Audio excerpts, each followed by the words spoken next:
Omicron's officially all over the United States. More confirmed cases of this new variant.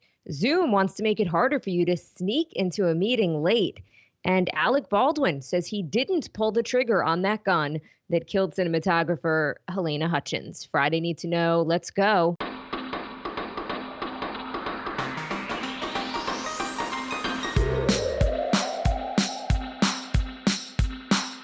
Good morning. This is Cheddar's Need to Know podcast for Friday, December 3rd. I am Jill Wagner with Carlo Versano. Good morning, Carlo. Happy Friday, Talk Jill. How are you today? How is everybody? I'm okay. I just wanted to give some personal news here. I'm going on short-term leave starting on Monday. Not exactly sure for how long. It has been a rough few weeks for me. I'm not ready to talk publicly about what's going on, but I did want to mention it here because I do feel like we've built this incredible community, like a family, and I don't want to just disappear on everybody. I will say doing this podcast has been my favorite part of the day for a while, but in particular, a bright spot for me for the past month. So I'm really going to miss it. And I will be listening, Carlo, and probably texting and calling you to let you know what I think about everything. But yeah, so starting Monday, I'm going to be out for a little bit. Well, thanks for letting us know, Jill. And obviously, whatever you need, you just ask, and we will stay in touch, of course. And I will be hoping for those texts and calls because I will, you know how it goes when it's me and Baker. We go off the rails. So I need Mom sometimes to tell me, when things are getting a little too crazy and out of hand. So I'll be counting on you. But obviously, on a personal note, Jill, I know you've been going through a lot, and I just want to say that. You've got my support as a friend and as a colleague, and whatever you need, I'm here for you. All right. Thank you, Carlo. I appreciate it. By the way, sorry, just before I forget, because I've forgotten in the past and we haven't done it in a couple weeks, YouTube today, watch party time, 9 a.m. Eastern time, youtube.com/cheddar now. Jill and I will be in that chat. You can talk, you can chat. We'll do Love Hate Aid. Tell us what's going on in your lives, 9 a.m. Eastern today. All right, let's get to some news here. President Biden says the government's winter strategy to fight the Omicron variant will not include lockdowns or the expansion of vaccine mandates and will focus instead on boosters and testing. More cases of the variant have been reported in the U.S., including a Minnesota man who recently traveled to New York City for an anime convention. New York Governor Kathy Hochul urging anyone who attended that event to get tested. Officials in the New York City metro area have now confirmed at least 5 cases, including one, Carlo, as well, here on Long Island. I believe there were about 50,000 people at that anime convention. Just Wow, really? I swear to you, if I get COVID because of an anime convention, I'm going to lose my mind. I'm going to be very upset at somebody. All of the, here's the good news. All of the Omicron cases in the United States so far, at least among vaccinated people, appear to be mild. Again, so far it is, it's too early to say still, I think. COVID often starts mild and then it turns severe, which is why you see sort of the lag in the hospitalization rates. But I don't know. I don't know about you. I don't know about anybody else. I feel a little bit better about this at the end of the week here than I did at the beginning. I'm sort of cautiously optimistic that this is not going to be really a disaster. But I don't know. I'm not really basing that on anything, just sort of like my gut. I don't know how I feel. I sent you that article from the Israeli publication Haaretz yesterday. It said their infection rate in that country.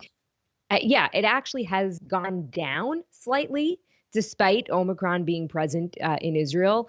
We're also hearing, as you mentioned, at least anecdotally, that many of the cases, especially in people who are vaccinated, have been relatively mild. So that's all very, very good news. On the other hand, have you seen the graph with the increase in cases in South Africa? So, we've all seen those graphs before where each surge, it kind of looks like a narrow hill. It goes up quick and it comes down quick. The line for this surge in South Africa, it's literally straight up. It's steeper than Delta. So to me, that's a little bit frightening, especially given that here in the United States, 1,000 people are still dying every single day because of COVID. We still have a ton of cases.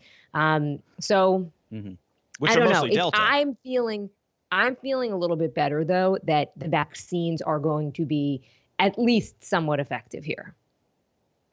Yeah, I do think by now we would have known if the vaccines were like totally null and void against this thing, and they don't appear to be, which of course is just good news all around. One other important potential change involving that the Biden administration announced, this one involves kids in schools. So right now, if somebody is exposed, a kid is exposed, they have to quarantine for 14 days. So that is extremely disruptive, not only to students and their education, but to the parents. So the CDC is now looking at a different policy of test and stay, where exposed students would be able to stay in school, wear masks, and then test repeatedly in the days following exposure to identify and contain infection. So I think that's smart. As long as this is actually done, I think anything to keep kids in school is hugely important. Yeah, no question. I think we're finally starting in Washington, a government shutdown was averted. I'm sorry, what, Carlo? No, I was just going to say, I think we're finally starting to get some religion on the schools issue and just how horrible and, the effects of all of those school shutdowns. And I think that, because again, an exposure doesn't mean that you're positive, right? So you should be able to stay in and just keep testing, because testing and vaccines are going to be the way out of this. To Biden's credit, he at least appears now to be, really pushing that. The Atlantic had this great article. It was called, I think I actually have it up right now. It was called, "We Opened the Schools and ...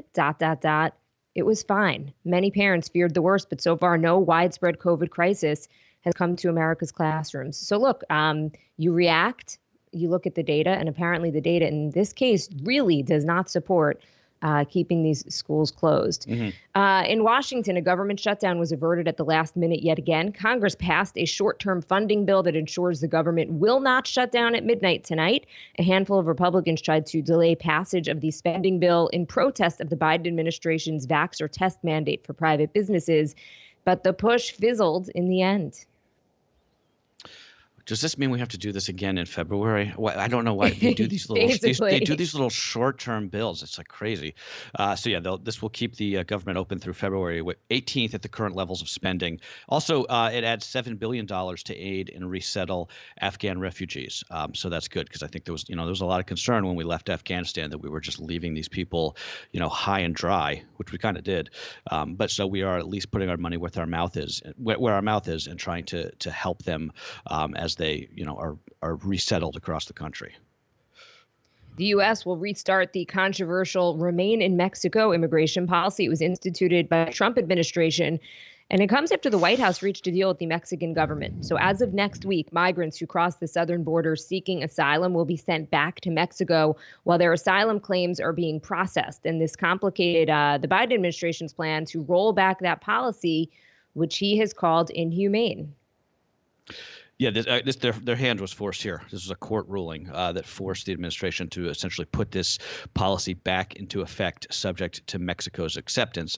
Mexico had resisted being a part of this, and then they agreed at the last minute, so long as the United States sends aid to help shelter some of these people, some of these migrants, as they await that asylum processing. It's a little cynical to say, but it's this is a blessing in disguise for the White House, for President Biden, because he can kind of say here that his hand was forced, but this policy will have a significant impact on depressing border crossings. And immigration is a major Achilles heel for this administration. Just if you look at polling, they're polling like 20% on immigration, I think. And the November jobs report's going to be released this morning, probably by the time you're listening to this podcast. The consensus among economists is for a print of about 548,000 new jobs for the month, with the unemployment rate expected to tick down to 4.5%. If that happens, it'll be the second month in a row with more than 500,000 payrolls added. After an uneasy summer, job growth actually has started to really gain steam in the fall. It has indeed. It's pretty wild, right? The distortions in the labor market, I think, really can be boiled down to a fairly simple fact, which is that, demand for workers is incredibly high, but the number of people actively looking for work has been depressed ever since the start of the pandemic for various reasons, right? COVID, childcare, people, taking the the stimulus money in the beginning. That's obviously less of a case now. Not the stimulus money. You know what I'm talking about, the enhanced unemployment benefits. But the upshot of this is that wage growth has been coming in really hot, which is a very positive thing that I think doesn't really get its fair share of media coverage.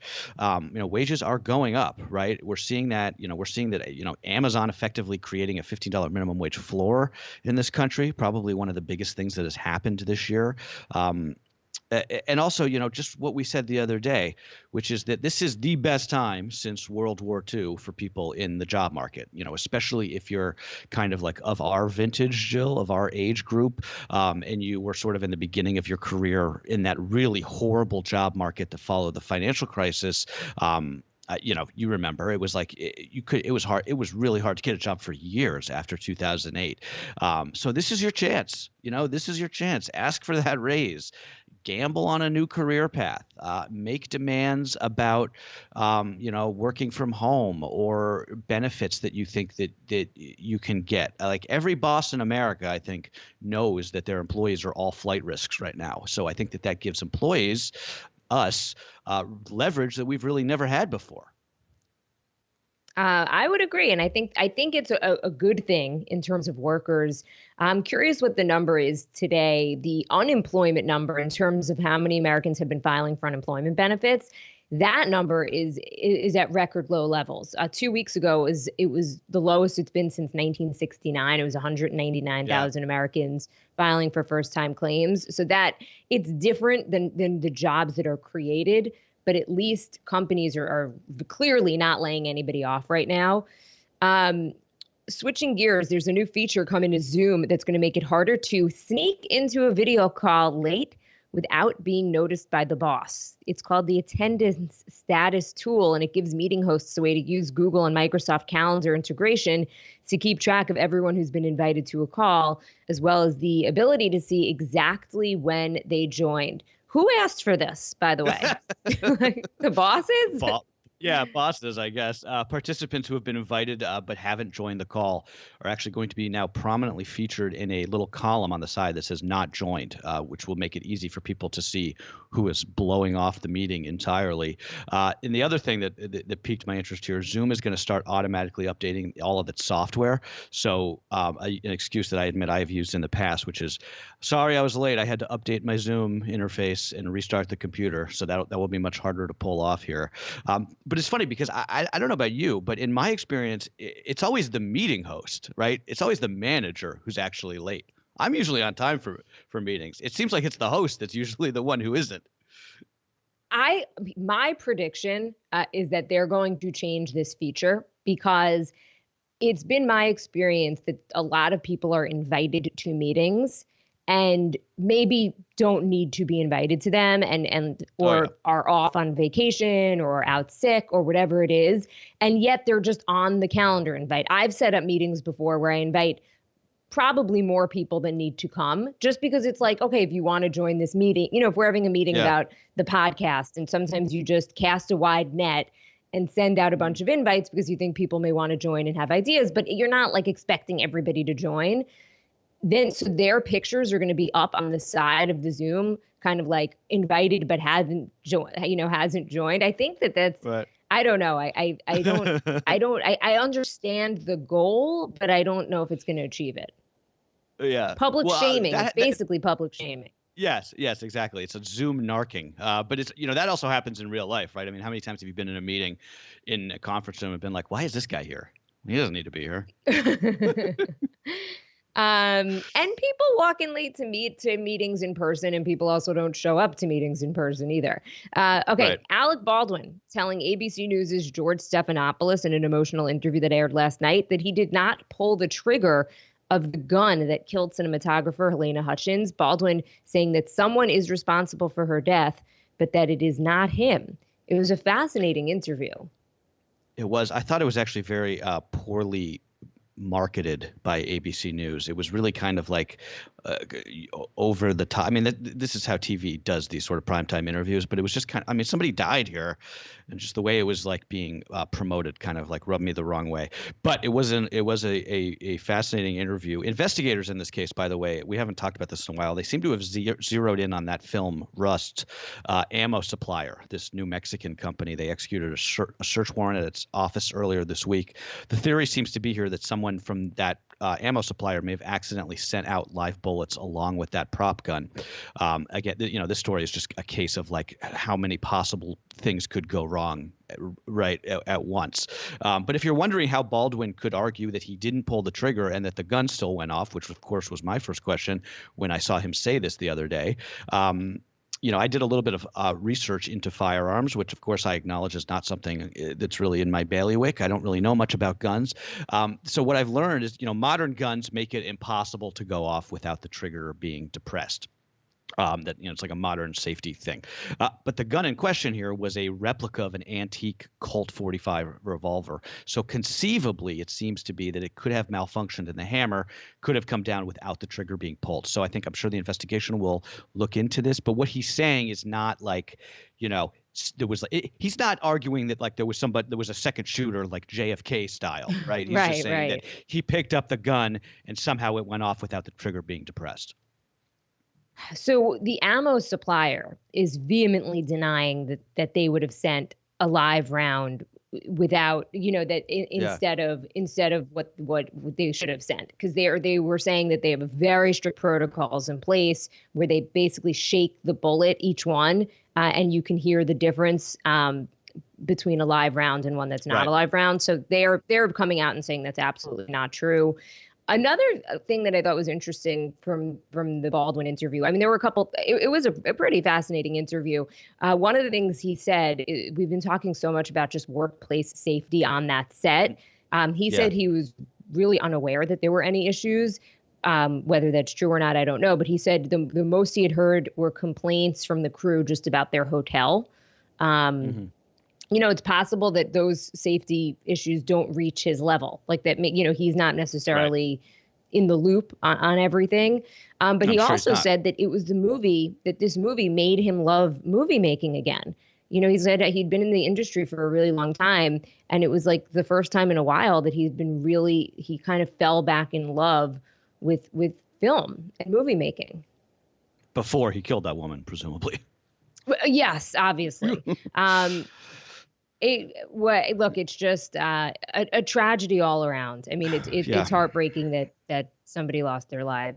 It's so unnecessary. He said he's not even going to do any movie. Forget with a movie that has a real gun. He said he's not doing a movie that has a gun ever again. Yeah, I don't blame him.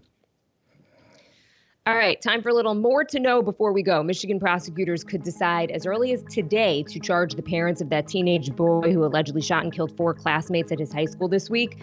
That school, Oxford High, remaining closed, and a large vigil is planned in the town tonight. The sheriff also says they've recovered the shooter's journal, which shows evidence that he planned to carry out the attack. By the way, tons of schools, about dozens of schools in Michigan, basically had to close for this entire week because they were getting also threats of shooting. That always happens after this. These copycat threats, which is imagine that. Imagine waking up and being like, I'm going to call in a bomb threat to a school in a district that's dealing with the fallout from a school shooting. Like how messed up in the head do you have to be for that? By the way, I watched a local news report last night that just put me almost in tears with the parents in that school district talking about how their young kids, their elementary and middle school kids, are just terrified to go back to the classroom. It's just so heartbreaking.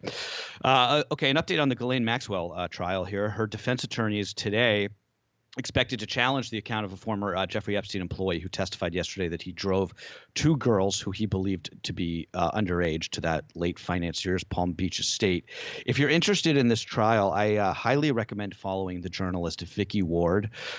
She's in the courtroom every day, and she's got a Substack that she's doing from the courtroom. And her takeaway is that the government is blowing this case, and that Maxwell could easily walk, and that her defense is actually putting up a very good case so far. BuzzFeed's gone public. The media company known for its journalism and quizzes will debut on the NASDAQ on Monday via a SPAC merger. BuzzFeed raised about $16 million from the deal. That is far less than anticipated and a not great sign for the health of the digital media space. Yeah, BuzzFeed employees actually walked out of the job yesterday as this was happening. But yes, 16 million, that's not good. Okay, well, it's early December here, and it doesn't feel like it across much of the country. If you've looked outside lately, there's virtually no snow on the ground anywhere in the United States. It was a record 91 degrees in Palm Springs on Wednesday. It's been in the 70s in Denver. In the Great Plains, it's so unseasonably warm and dry, firefighters have been battling late-season blazes across the prairies of Montana that have taken out a lot of small farms and homes. Luckily, nobody has died. But, wildfires in Montana in December, obviously not something you're used to seeing. Hulu has pulled a new special about the Astroworld concert disaster off the streaming platform after a fierce backlash on social media. The special was called Astroworld Concert from Hell and recapped the deadly stampede at the Travis Scott show last month that left 10 people dead. Hulu's clarified that the 50-minute special was produced by the ABC affiliate in Houston, not by Hulu itself, but yet has taken it off the platform to avoid confusion.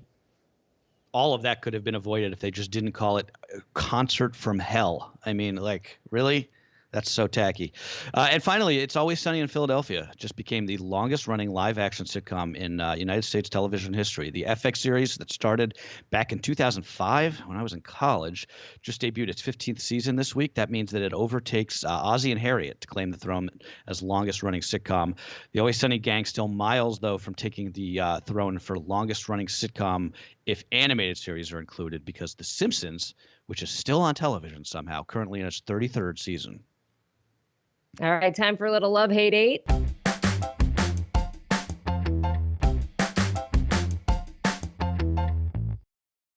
Okay, one thing we love, and I think I mentioned this the other day, but just mass unsubscribing from all of the marketing emails that you've been added to over the past year. The Cyber Week or Cyber Monday or whatever they call this time when every store in the world, every store that you've ever even thought about, sends you 5 emails a day about their sales, is the perfect opportunity to do this. Just go boop, boop, boop, boop, boop, unsubscribe. And you can even, I don't know about you, but I also get these SMS texts now from companies I've never even heard of or signed up for, and I just stop, just text back stop, and they take you off the list. One thing that we hate, trying to open those little plastic produce bags at the supermarket. Even worse, watching other people lick their fingers to open the bags before they touch all of the produce. I never can figure out which side you're supposed to open. It is quite frustrating. I never use those bags. Well, you know what? I rarely use them. I use them for tomatoes. Then what do you use? I usually just throw the produce in the cart. Is that weird? Yeah. But first of all, you should never use those bags. No, I'm kidding. Yeah. You should never use those bags for things like avocados and bananas because they already have like a protection. They have a little shell. They don't need them. And finally, one thing that we ate, the last of my Thanksgiving turkey, which I finished by Monday night, just in time to be within the U.S. Department of Agriculture's rule of thumb for refrigerated leftovers. They say that you can eat your turkey, you can eat all your leftovers, but you make sure you finish it by Monday after Thanksgiving. All right. News you can use. That is what you need to know for Friday, December 3rd. Okay, guys, see you on YouTube. Jill, we will miss you. I will talk to you, and have a great weekend, everybody.